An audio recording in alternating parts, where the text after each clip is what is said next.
Good morning. Okay, it's actually a really special day because today is the last time I have a first day of term in this studio, which is crazy. I've been at this premise for 10 years now and it's just crazy. We are moving into our dream space. Now we have a meeting today to discuss like the finishings, like bathrooms, tiles, flooring, all of that for the new studio, and I thought I'd bring you along. I haven't really done any kind of vlogging of the new space and people keep asking me if I am, and I've just been so busy with the launch of my 12-week course and different bits and pieces. So I thought today I've got a little bit of time. I will start sort of sharing some behind the scenes of what's happening. I have, with this meeting today, a lot to discuss, like things like picking out toilets and stuff. So I've got some meeting notes here that I'm printing out for everybody so that everyone's on the same page. I like these, but they are out of stock. There's currently a beautiful beginner ballet class going on. I wonder if I can share with you. There is, can't really see, but there's 6 beautiful ladies in there. They're hiding on the other side of the room. As you'll see in a second, there's so much to do at the new studio. Builders and people keep telling me that it's all going to happen very quickly now, that walls and a lot of structure are sort of starting to pop up, because what I didn't realize is there's just so much preparation in regards to groundwork and steel supply and I don't know, things that I don't understand. It's not my area of expertise. So it's been a huge game of patience and sort of surrendering and letting go. It's a slightly anxiety inducing process because if it was me, I'd be like, let's go. But then it's just, I don't have that knowledge behind me to build a studio. So I'm kind of having to just trust the process. And anyway, I'll bring you on my meeting today. Oh, really? So this, I'm currently standing in the big studio. Over here will be mirrors all the way along there. And when you stand here, glass all the way along there. Beautiful big double door glass there.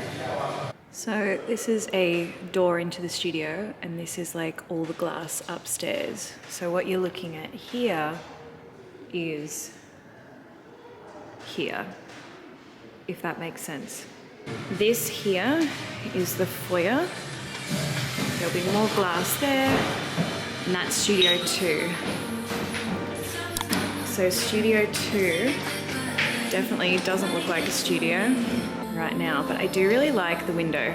These are the bathrooms and, you know, just some live wires.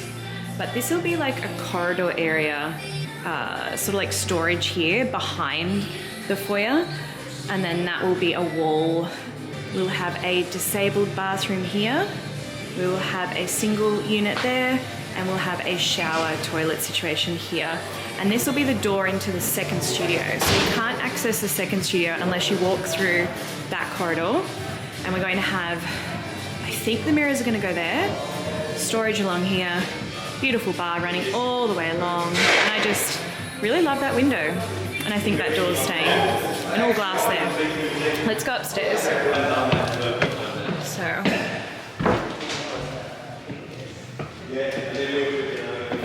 So this is going to be the storage room, and this is going to be the multi-purpose room. And this is the kitchen, so there'll be like a breakfast bar, kitchen, cabinetry over there.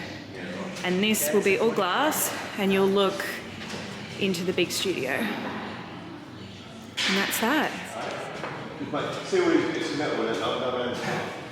So that's it, and we are just about to sit down. I'm going into the other part of the warehouse, which isn't ours. This is going to be used for other things, for another business, but we're going to have a meeting, and I have brought snacks to try and bribe the builders. Let's see if it works. Yum. I mean, if that doesn't make things happen, I don't know what will. Enormous, instantaneous.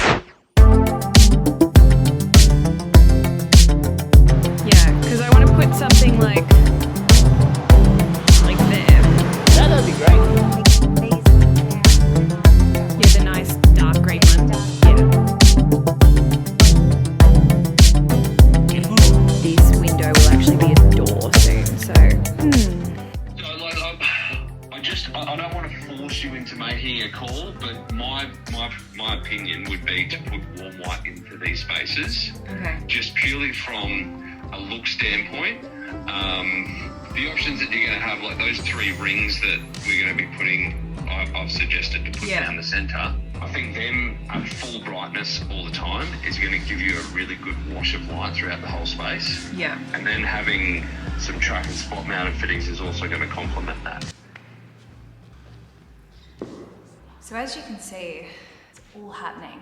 I really hope that it's ready in time. We are currently in week 3 of the term that we're in. Now, keep in mind, we're moving into our new space at the beginning of next term. So we have probably 9 weeks to be in that space, teaching classes. That is so nerve-wracking. I must admit, I am really at the moment putting into practice what I teach. If you do my 12-week course, or if you do even my 5-day challenge, you get a mini version of it. My Peace and Plies checklist, which is not just about ballet, it's about just things that you include in your lifestyle to keep you sane, keep you grounded.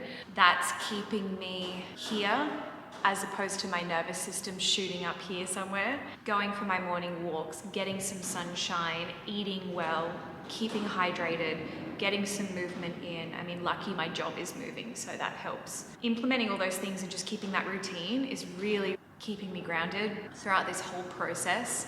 I've never done anything like this in my entire life. This space, you know, my current studio has been a labor of love over a decade. And like, as I'm sitting here, by the way, there's curtains up because we had ballet exams. That's why it looks a bit funny. But this space was like gradual. It was like a little bit here, a little bit there, a little bit piece by piece we built it. You know, I look over here and there's a wall where there's a cutout. And there used to be nothing there, and parents and students could just walk through, and it was kind of really annoying. But I saved up money to pay for a piece of glass that would go there. Let me just show you. So like here, this used to just be a cutout in the wall. And I remember thinking it was just so much money to pay for that piece of glass. I remember putting in our air conditioning, like $20,000 worth of air conditioning. And it was just such a huge cost, but we operated for like, I think 5 years without air conditioning, which is crazy. We used to only just have the bars along the wall, but then gradually over time, I kept purchasing more bars. So we had the more freestanding ones that you see. Even just placing a door, like we never used to have a door in the studio, and I saved up and put a door. And then creating a wall, like actually I'll show you, it's pretty funny. It's not really a wall. This wall here, you know, it's not even a wall. Do you know what this is? This is like pieces of chipboard, see, because you can see the joins, that we found at Bunnings to create some kind of wall so that in the studio, I didn't have to see all this costume mess. Now this new space is like completely different because in the new space, we're going to have a costume room, a kitchen, and instead of me gradually sort of like piecing the place together, it's all happening in like one foul big swoop, which is scary, but that's like the next level and the next step. And I think what people don't talk about enough is that when you first start out, it is a slow and gradual process, and you actually have to work so hard and fight for every tiny little bit to get to the point where one day you are, if that's a goal that you have, opening a space that is purpose-built, that is, you know. And I remember, it's so funny, I remember once going to a studio owner's studio that I really admired. I remember walking in and being like, gosh, this place is like beautiful. And she had it all and it was amazing. And I was so jealous, and I was like, oh, I want this so bad. And my friend said to me, Georgia, like, she is so much older than you. I think this particular studio owner was maybe 45 at the time, and I was maybe 25. And that's when I said to myself, okay, well, I'm gonna have this at 35. Now I'm 32, so I've actually sort of beaten my deadline, but I've also worked really hard to save and scrimp, and my mum, my business partner, has just been like the biggest supporter, the biggest sidekick. She finds this whole process of change really scary, and rightly so. One of the reasons we've been so successful in business is because my mum runs our books like a tight ship, and she is so good at what she does. I would not be anything without her. And this change is really scary for her. But I think where we balance each other out is that she holds me back in a really positive way. Like, Georgia, baby steps, and I'm like the big pictures person, and I'm the impatient person that wants it all. But anyway, I just wanted to sort of say to anyone out there who is watching my content or sees the new studio in all its glory when it's finished, hopefully, fingers crossed. As I record this, I have no idea what it's going to look like. Well, I do, but not really. I don't want people to look at it and be like, oh, just boom, it happened overnight. One thing I really pride myself on is consistency. And if any student or anyone in business or anyone is watching this, consistency is key. I show up every day. I'm here for stupid hours, but that's what it takes. I think in today's world, it's a little bit more acceptable to sort of just do the bare minimum and expect the top tier results. And that's not how it works. Like, you really need to lay that foundation, take those baby steps to get to the point where it's like, then you're able to have that knowledge and that wisdom to take on a bigger project like we are now. And even then, I still don't feel prepared for it. I still don't feel like I'm credible enough to be sort of creating this space.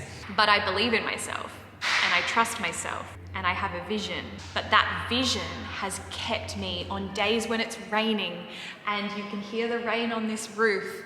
It's kept me going. That vision when I've woken up and I don't feel like teaching, because believe it or not, I don't want to teach all the time. Sometimes I wake up and I'm like, oh, like I really have to drag myself out of bed, just like everyone else. But that vision, that goal that we're about to walk into has kept me going. When something's gone wrong, that vision keeps me going. And when things go right, and when people love what we're doing, which we're experiencing a lot of at the moment, which is amazing, that also keeps me going, because I think, oh my gosh, you just wait until you see what I have in store for you. Because at the end of the day, this new space that we're going into, let me put it like this.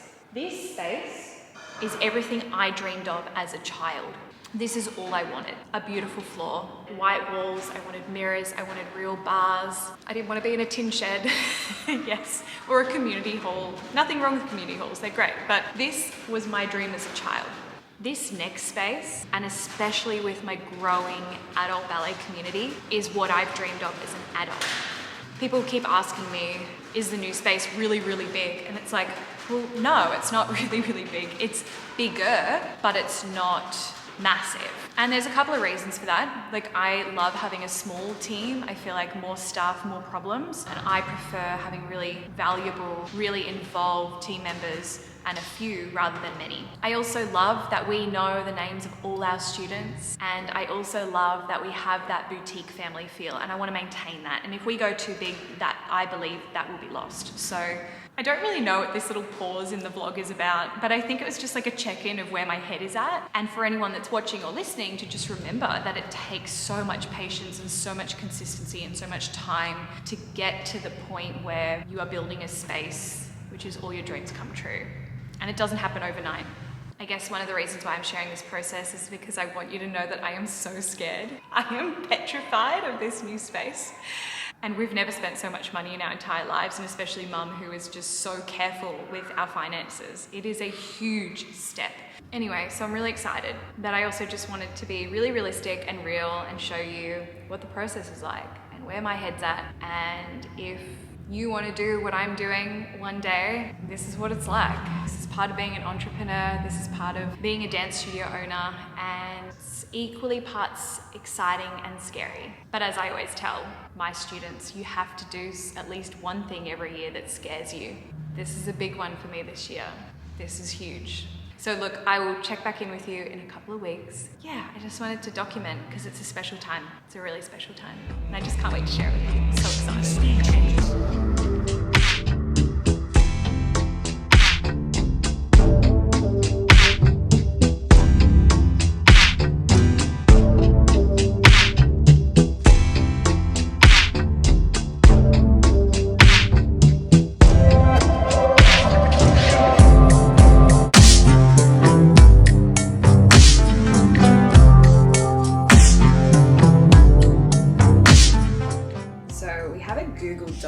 That all the builders and tradespeople and everyone has a copy of, and obviously we send lots of emails with due dates and when things are arriving, and basically I collate that so everyone's on the same page.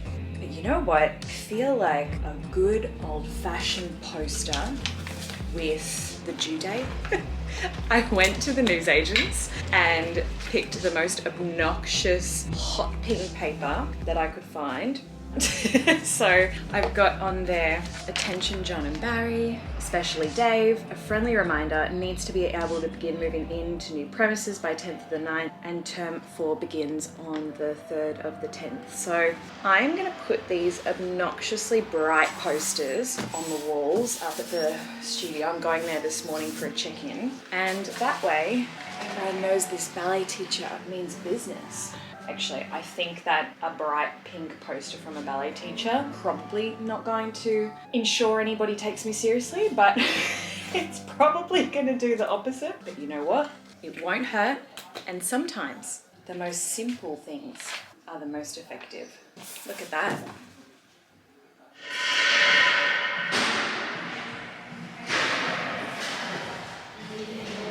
If I go stand in the back corner of the studio, this is the view.